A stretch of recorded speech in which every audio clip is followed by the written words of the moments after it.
right, so the debate just ended, and we are back outside on the campus of WashU talking to students about what we just saw. So what, just overall first reactions from the debate?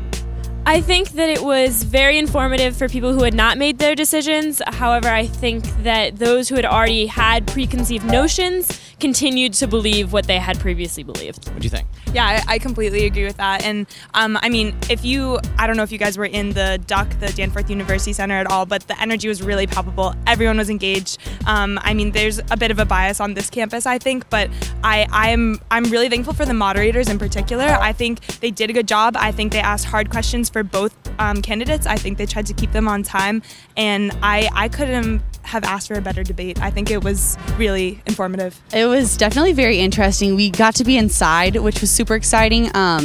The general audience vibe was very interesting because so people weren't allowed to clap. They weren't supposed to be cheering, but especially at the beginning, it was very hard for them to restrain from doing that. Like people would just audibly gasp or laugh or clap or whatever. So it wasn't as kind of controlled as I thought it was going to be, but it was definitely very cool to see. I think the standards of political discourse, especially this election, are certainly a lot lower, even in the last 4 years. And I think that, the candidates do have a lot of background. They've all done, both the candidates, I think, have done a lot of negative things, and that needs to go out there. But I think the presidential debate should not be somewhere to focus on attacking people personally. I think it should be more about what are they going to do for the country. Did you feel like Donald Trump did anything in this debate that would sway undecided voters to his side as opposed to the last one? I think he did a great job. I do think, he sounded convincing. He responded quickly.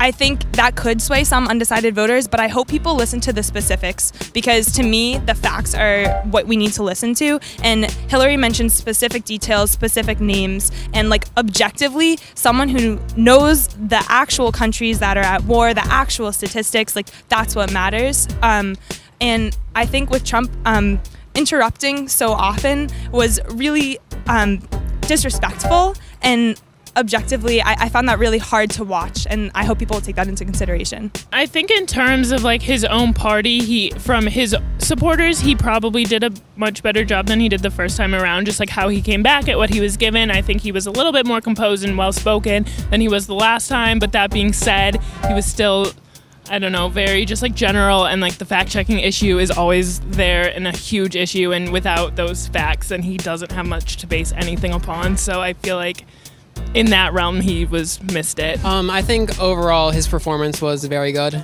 During the first half of the debate, I thought that Hillary was doing a better job, but at the end, especially with that last question, Hillary's answer ended up being about herself, and at the end, Donald was able to give a more straightforward answer about a strength about Hillary, and he sounds much less calculated than she does.